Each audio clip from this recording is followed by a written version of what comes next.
മസാലയിൽ ഇനി നമുക്ക് നമ്മുടെ സ്പെഷ്യൽ പെർഫോമൻസിലേക്ക് കടക്കാം. ഒരു നിറഞ്ഞ കൈയ്യടി നൽകിക്കൊണ്ട് let's welcome on stage Unnikrishnan Kadakkal.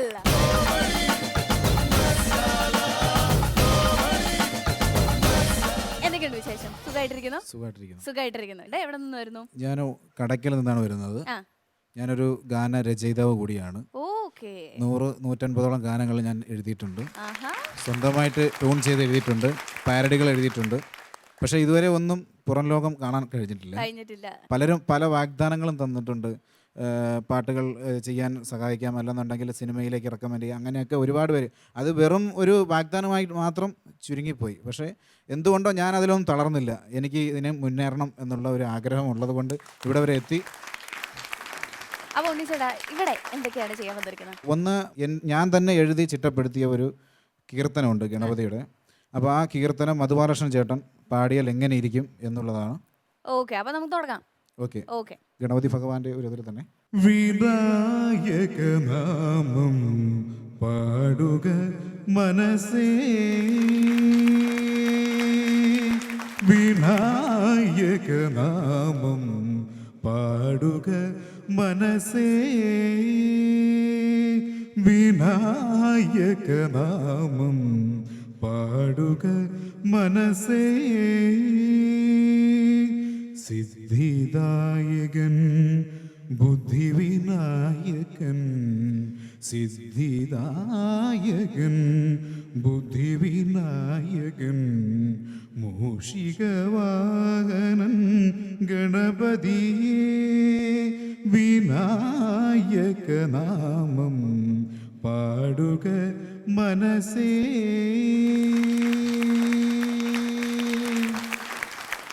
Mimicry മാത്രല്ല, നന്നായിട്ട് പാട്ടും പാടും കേട്ടോ അദ്ദേഹം. ഓക്കെ, അടുത്തത് ശ്രീ അനിൽ പനച്ചൂരാൻ. അദ്ദേഹത്തിന്റെ ചോര വീണ മണ്ണിൽ നിന്നുതിർന്നു വീണ പൂമരം, ചേതനയിൽ 100 പൂക്കളായി പൊഴിക്കവേ, നോക്കുവിൻ സഖാക്കളെ നമ്മൾ വന്ന വീതിയിൽ, ആയിരങ്ങൾ ചോര കൊണ്ടെഴുതി വച്ച വാക്കുകൾ. Very good. അടുത്തത് കോട്ടയം പ്രദീപ് ചേട്ടന്റെ വോയിസ് ആണ്. കോട്ടയം പ്രദീപ്. എന്ത് പറ്റി? ഇന്ന് രണ്ടാളും നല്ല സന്തോഷത്തിലാണല്ലോ. എന്നോട് കൂടി പറയൂ, ഞാനും കൂടി ഒന്ന് കേൾക്കട്ടെ. എന്നോട് പറഞ്ഞില്ലെങ്കിലും വേണ്ട, എൻജോയ്. അടുത്തത് ബാബുരാജ് ചേട്ടന്റെ വോയിസ് ആണ്. മാഷേ, കണക്കു മാഷ്, മാഷെന്നെ പഠിപ്പിച്ച മാഷല്ലേ മാഷേ. മാഷേ, എനിക്കും കൂടെ ചേർത്തിട്ടൊരു ടിക്കറ്റ് എടുത്തേക്ക് മാഷേ. എടാ ഇവിടക്കമാണ്, എടാ നിന്നോടാണ് പറഞ്ഞത്, ഇവിടക്കമാണ്. അടുത്തത് ചെമ്പൻ വിനോദ്. ആശാൻ പറഞ്ഞ ഞാൻ അവരെ കൊണ്ടുപോകും. പക്ഷേ എന്തെങ്കിലും കുഴപ്പം കാണിച്ചാൽ ഞാനപ്പം പറഞ്ഞു വിടും. പിന്നെ ആശാൻ എന്നോട് വിരോധം തോന്നരുത്. എന്നാ പിന്നെ അങ്ങനെ തന്നെ. ഇനി അടുത്ത സെലിബ്രിറ്റി. അടുത്തതായിട്ട് ഉദയഭാനു സാറിന്റെ വോയിസ്.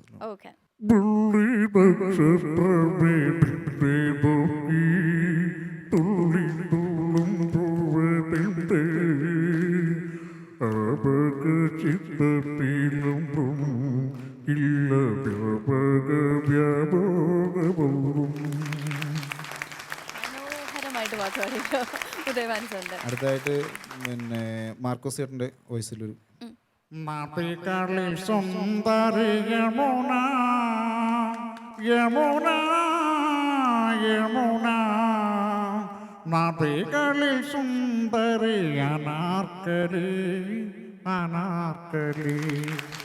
സൂപ്പർ. ഇനിയും പാട്ട് തന്നെയാണോ? അടുത്തത് ക്യാപ്റ്റൻ രാജു.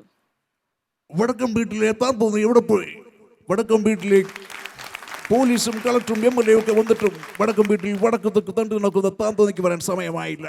നീ ഒറ്റയെടുത്തിയ അവർ വളം വെച്ച് കൊടുക്കുന്നത്. അവനിക്ക് വന്നോട്ടെ, അവന് ഞാൻ കാണിച്ചു കൊടുത്തേക്കാം.